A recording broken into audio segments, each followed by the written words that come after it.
حیا ارحم مرا نہیں تھا، وہ ہوش میں تھا۔ اس نے حیا کو پکارا تھا۔ حیا ہونٹوں پر زبان پھیرتی گھٹنوں کے بل اس کے پاس بیٹھ گئی۔ وہ تکلیف میں تھا اور اس کی تکلیف دیکھ کر وہ شدت سے رو دی تھی۔ تمہیں کچھ نہیں ہوگا ارحم، تمہیں کچھ نہیں ہوگا، وہ روتے ہوئے بامشکل بولی تھی، اور پھر اس کے پیٹ میں اندر تک اترے خنجر کو نکالنے کی کوشش کرنے لگی۔ ارحم درد سے کرا رہا تھا کہ خنجر بہت اندر تک بڑی بے دردی سے مارا گیا تھا، جسے وہ نازک سی لڑکی نکال نہیں پا رہی تھی۔ مجھے جانا ہوگا، دور رہنا آپ۔ تمام الفاظ ادھورے رہ گئے، چتامنی ادھوری رہ گئی اور ارحم چلا گیا۔ سانسیں ختم ہو گئیں اور سر ایک طرف کو ڈھلک گیا۔ ارحم ایک جھٹکے سے وہ اس کے پیٹ سے خنجر نکالنے میں کامیاب ہو گئی تھی، لیکن ارحم جا چکا تھا۔ حیا کی چیخیں پوری بلڈنگ میں گونجنے لگیں اور اسی وقت سیڑھیوں سے بہت سے لوگوں کے قدموں کی آواز آئی۔ پھر حیا نے دیکھا وہ بہت سے بارودی پولیس والے تھے، اور اس نے کچھ کہنے کے لیے منہ کھولنا چاہا تھا کہ کسی آفیسر نے اسے اریسٹ کرنے کا حکم سنایا۔ اس کی آنکھوں میں بے یقینی سی ابھری۔ خون آلود خنجر اس کے ہاتھ میں تھا، اس کے کپڑوں پر خون لگ چکا تھا اور اس کی گاڑی نیچے کھڑی تھی۔ اتنے دنوں بعد ارحم کا فون آج آن ہوا تھا، اور لوکیشن ملتے ہی پولیس گمشدہ ارحم کو ڈھونڈنے نکلی تھی، لیکن وہ اب مردہ ملا تھا اور قاتلہ حیا جہانگیر ملی تھی۔ اسے اریسٹ کر دیا گیا۔ ارحم کے فون میں مرنے سے پہلے آخری کال بھی حیا کی تھی۔ ہر طرح سے حیا پھنس چکی تھی۔ کیس عدالت میں چلا اور قریب تھا کہ کیس کا فیصلہ آر یا پار آ جاتا۔ شائستہ بیگم نے صلح کر لی، اس شرط پر کہ حسین اور اس کا نکاح ہوگا، اور پھر نکاح ہو بھی گیا۔ زندگی ایک دم بدل گئی۔ اسے حوالات سے نکال کر ایک اور جیل میں لا کر پٹک دیا گیا۔ اس کے ماضی کا یہ قصہ اتنا بھیانک تھا کہ وہ جب بھی سوچتی تھی خوف سے کانپ جاتی تھی، اور آج بھی کشمالہ کی موت کے خیال سے شروع ہوتا ہر خیال جب ماضی میں گزرے اس واقعے کی طرف گیا تھا، وہ رو پڑی تھی۔ اس کے رونگٹے کھڑے ہو گئے تھے۔ وہ صوفے پر سکڑی کانپنے لگی تھی کہ نظر گھڑی پر پڑی۔ دیا اور شائستہ بیگم ابھی تک نہیں لوٹی تھی۔ وہ اٹھ کر باہر صحن میں چلی آئی تھی۔ کچھ دیر مزید گزری تو وہ کچن سے اپنے لیے چائے بنا کر لے آئی۔ چائے بھی ختم ہو گئی، مگر وہ دونوں نہیں آئیں، اور نہ ہی حسین کا کچھ پتہ تھا۔ وہ یوں ہی ادھر ادھر چلنے لگی۔ وہ بے چینی سے صحن میں چکر کاٹ رہی تھی۔ وقت تیزی سے گزرتا صبح سے دوپہر میں بدل گیا تھا۔ دیا کی صبح طبیعت خراب تھی تو شائستہ بیگم اسے ہسپتال لے گئی تھی، اور ابھی تک وہ دونوں واپس نہیں آئی تھی۔ حیا کو دونوں کی فکر ہونے لگی تھی۔ اس نے تخت پر پڑا اپنا دوپٹہ اٹھا کر ڈالا اور گیٹ سے باہر نکل آئی۔ ابھی وہ گیٹ کو تالا ہی لگا رہی تھی کہ شائستہ بیگم اور دیا گلی کے نکڑ سے آتی اسے نظر آئیں۔ اس نے سکون کا سانس لیا اور دروازہ کھول کر واپس اندر چلی آئی۔ 2 منٹ بعد شائستہ بیگم اور دیا اندر آئیں تو دونوں کے چہرے دمک رہے تھے، اور شائستہ بیگم کے ہاتھ میں مٹھائی کا ٹوکرا بھی تھا۔ کہاں رہ گئی تھی دیا؟ میں پریشان ہو گئی تھی۔ سب خیریت ہے نا؟ منحوسوں کے کلیجے میں تو آگ لگے گی جب پتہ لگے گا کہ میرے گھر خوشی آنے والی ہے۔ خیر سے دیا مجھے دادی بنانے والی ہیں۔ ان کا انداز اور لہجہ تپا دینے والا تھا۔ دیا نے گھبرا کر حیا کے چہرے کی طرف دیکھا کہ اب اس کا رد عمل کیا ہوگا۔ دیا، پھپھو کیا کہہ رہی ہیں؟ سچ میں تم ماں بننے والی ہو؟ حیا نے سنجیدہ لہجے میں پوچھا تو کنفیوز سی دیا نے اسباب میں سر ہلایا۔ شائستہ بیگم حیا کی کیفیات دیکھنے کے لیے مزے سے کھڑی تھی۔ او مائی گاڈ، یہ تو بہت بڑی خوشخبری ہے، اور آپ نے مٹھائی سجانے کو لائی ہے۔ مجھے دیجیے، میں بانٹتی ہوں۔ اس کا چہرہ دیا اور شائستہ بیگم سے زیادہ دھمکنے لگا تھا۔ دیا اور حیا گلے لگ گئی تھی۔ شائستہ بیگم نے حیرانی سے دونوں کو دیکھا۔ کیا سوتنیں ایسی بھی ہوتی ہیں؟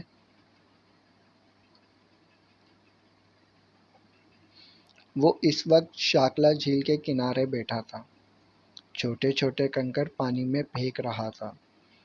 دن ڈھل چکا تھا اور اب شام کی کرنیں شاکلہ کے پانی میں تیرتی نظر آ رہی تھیں۔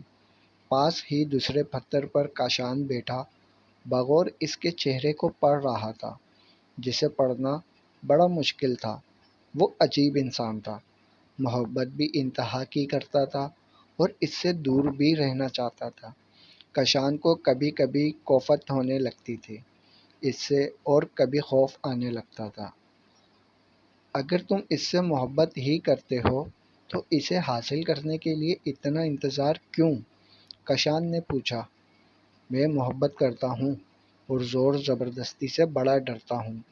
میں بس انتظار کر رہا تھا کہ ایک دن مسکرا کر مجھے کہے، لو آج سے میں تمہاری حاسم نوید۔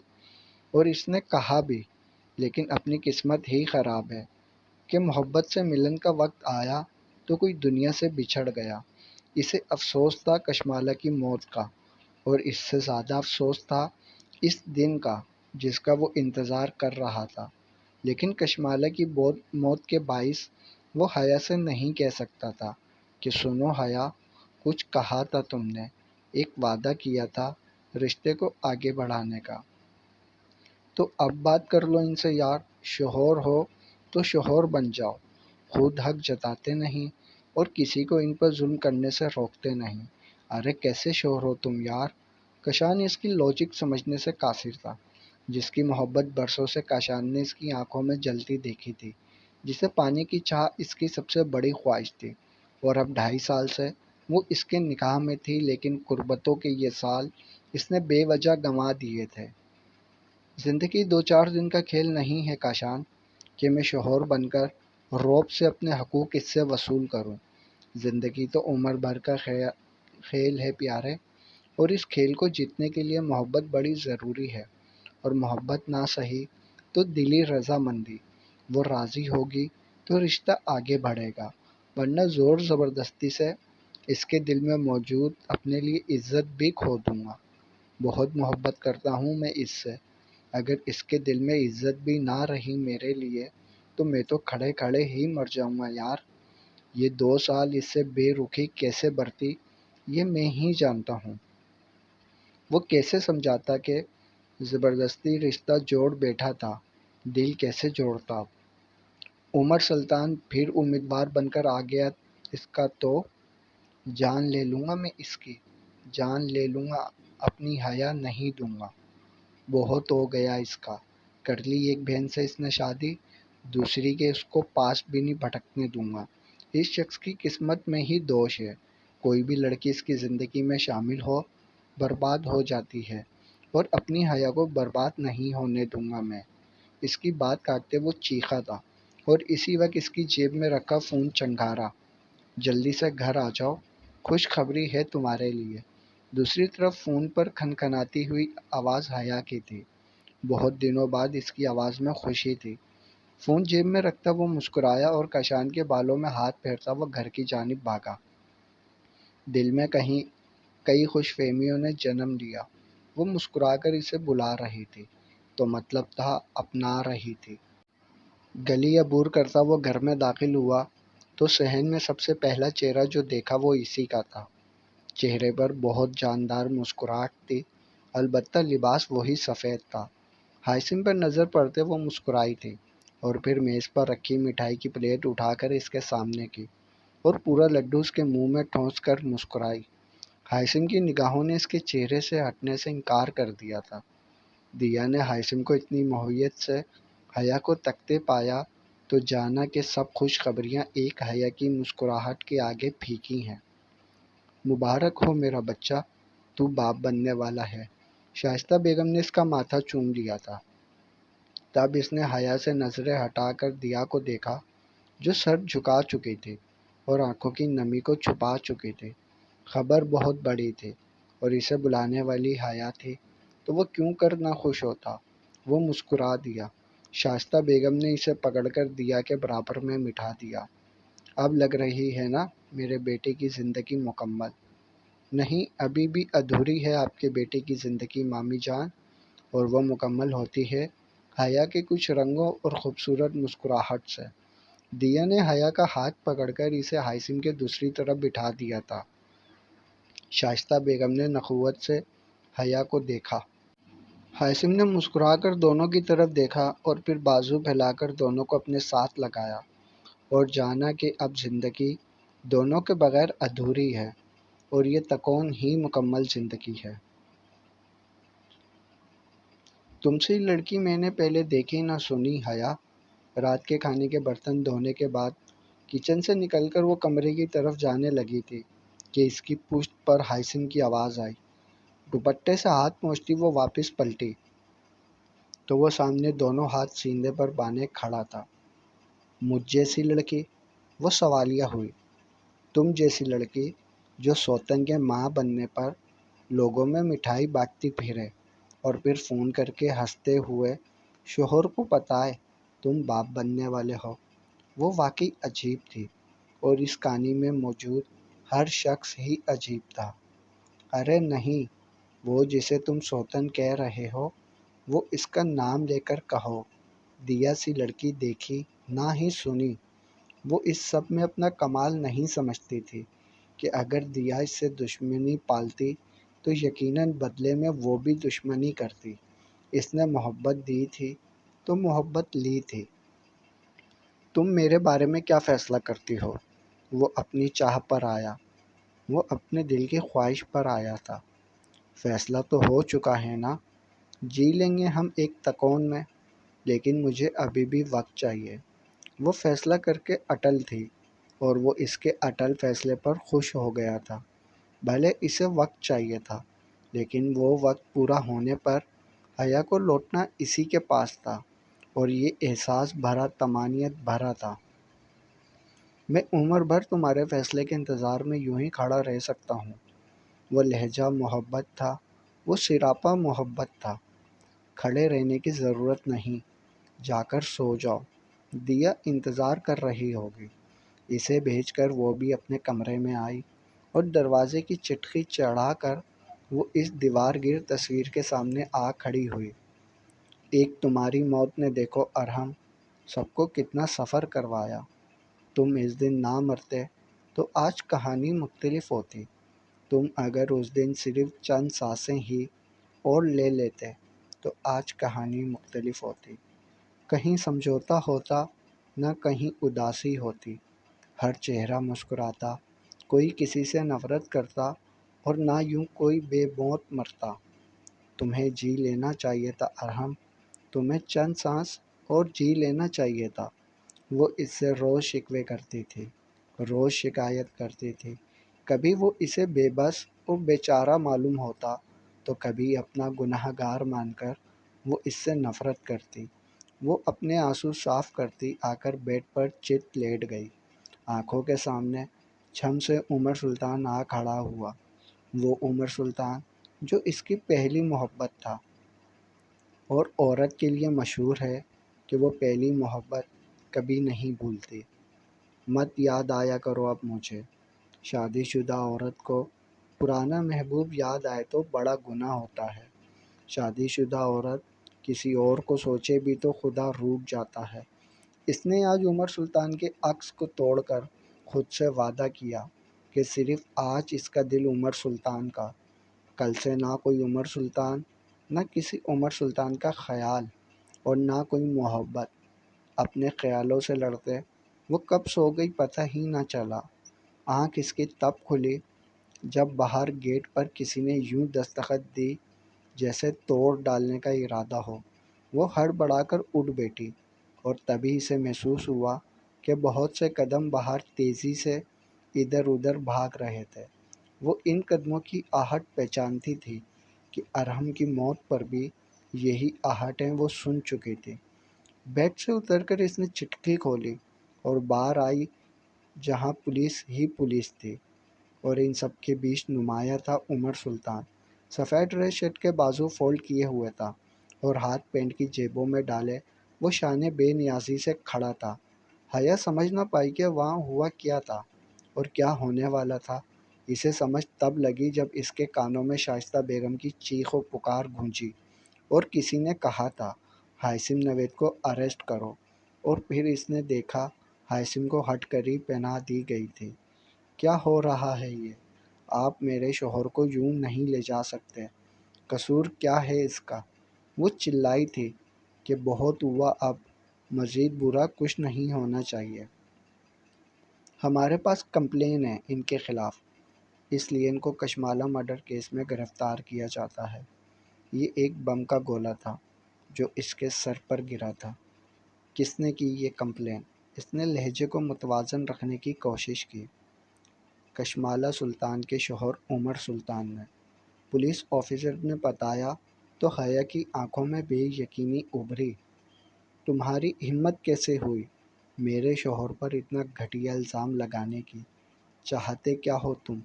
حیا نے گریبان سے پکڑ کر اسے روبرو کیا تھا۔ جی میں نے کمپلین کی ہے کیونکہ میری بیوی مری ہے، مسز ہائسم نوید، اور یہ کتنا الزام ہے اور کتنا سچ، یہ اب عدالت میں طے ہوگا۔ عمر سلطان نے ایک جھٹکے سے اپنا گریبان چھڑایا تھا اور پھر شائستہ بیگم کی آہو پکار، دیا کے خاموش آنسو اور حیا کا غصہ جاری ہی رہا، لیکن پولیس اور عمر سلطان ہائسم کو لے گئے اور وہ کہتا ہی رہ گیا کہ اس نے کچھ نہیں کیا۔ زندگی کی جیب میں چند کھنکتے سکے ہیں جن سے وہ میرے لیے خوشی نہیں خرید سکتی۔ زندگی میرے کندھے سے ہاتھ لٹکائے ہوئے مجھے دلاسے دے رہی ہے، مگر وہ میرے چہرے پر مسکراہٹ لانے میں ناکام ہے۔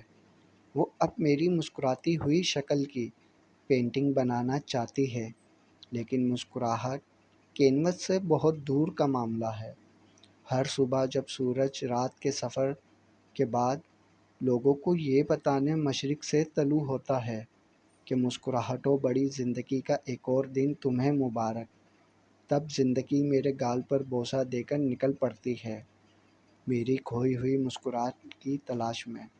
دن بھر کی محنت کے بعد چند کھنکتے سکوں سے خوشیاں اور مسکراہٹیں نہیں خریدی جا سکتی۔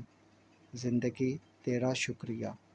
حیا نے اپنی پوری کوشش کی کہ ہائسم کے خلاف کیس نہ بنے، لیکن کیس بنا اور اتنا اسٹرانگ بنا کہ رہائی کی کوئی صورت نظر نہیں آ رہی تھی، اور حیا الگ عمر سلطان سے دشمنی پال کر بیٹھ گئی۔ اس نے ابھی تک کوئی ثبوت دیکھا نہ سنا تھا۔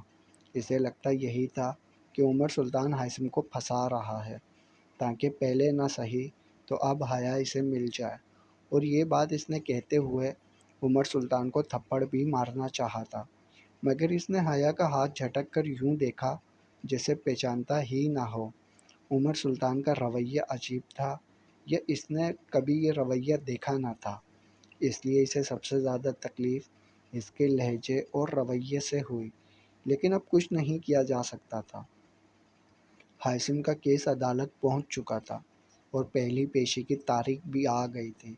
دیا خاموشی سے روتی رہتی تھی اور شائستہ بیگم صدمے کے زیر اثر کچھ دن میں ہی برسوں کی بیمار لگنے لگی تھی، اور ایسے میں صرف حیا تھی جو ساری ہمت یکجا کیے ہر ممکن کوشش کر رہی تھی ہائسم کے لیے، اور اسے یقین تھا کہ ہائسم بے گناہ ہے اور وہ اسے چھڑوا لے گی، لیکن اس کا یہ یقین تب ٹوٹا جب پہلی ہی پیشی میں عمر سلطان کے وکیل نے ایسے ثبوت پیش کیے کہ ہائسم کے کیس کی دھجیاں بکھر گئیں، اور حیا، وہ تو بیٹھے بیٹھے پتھر بن گئی تھی۔ کیا ایسا ہو سکتا تھا؟ کیا اتنا شانت دکھنے والا ہائسم نوید اندر سے درندہ تھا؟ اور صرف حیا ہی نہیں، دیا بھی ڈھہ گئی تھی۔ اس کا صبر رائگا گیا تھا، اس کی محبت ادھوری گئی تھی کہ اس کا ہیرو درندہ نکل آیا تھا۔ ہائسم نوید کی آزادی کی کوئی صورت نہیں تھی، کیونکہ اس کا گناہ پہلی ہی پیشی میں ثابت ہو چکا تھا، اور اس کا گناہ کشمالہ جہانگیر کا قتل تھا۔ اس کا ثبوت کشمالہ مرتے مرتے دے گئی تھی۔ اس دن کشمالہ نے ہائسم کو ایک ہوٹل میں بلایا تھا اور لیمپ میں اسپائی کیمرہ بھی لگا دیا تھا تاکہ آج کی گفتگو کو بھی ریکارڈ کر کے وہ ہائسم کو بلیک میل کر سکے، لیکن وہ اس کی موت کا ثبوت بن گیا تھا جس میں سب کچھ واضح تھا۔ ہائسم کا کشمالہ کو مارنا بھی اور پھر کشمالہ کے فون سے چھیڑ چھاڑ کرنا بھی، اور اس میں ایک اور گناہ کا خلاصہ ہوا تھا۔ جہانگیر مرا نہیں تھا، اسے مارا گیا تھا۔ سلو پوائزن سے رفتہ رفتہ، اور یہ ایک اور انکشاف حیا کو بہتر کر دینے کو کافی تھا۔ عدالت نے اگلی پیشی میں فیصلہ سنانے کا کہا اور ساتھ ہی جہانگیر کا کیس رجسٹر کر کے کیٹرینہ کو بھی گرفتار کر لیا گیا۔ عدالت سے نکلتے وقت وہ اپنے ہوش و حواس میں تھی ہی نہیں۔ اس کے قدم اس کے وجود کا بوجھ اٹھانے سے انکاری تھے اور روح اس دنیا نامی دھوکے میں جینا نہیں چاہتی تھی۔ جاری ہے بقیہ اگلے پارٹ میں۔ تمام پارٹس پڑھنے کے لیے چینل سبسکرائب کریں اور ویڈیو کو لائک ضرور کیا کریں، اور کمنٹس باکس میں اپنے تاثرات ضرور بتایا کریں یہ ناول آپ کو کیسا لگ رہا ہے۔ اس ناول کے تمام پچھلے پارٹس چینل کی پلے لسٹ میں موجود ہیں، اور آنے والے پارٹ بھی چینل کی پلے لسٹ میں ایڈ کر دیے جائیں گے، اور اب تک کے موجود مکمل اسٹوریز اور ناول بھی چینل کی پلے لسٹ میں موجود ہیں، وہ بھی آپ پڑھ سکتے ہیں۔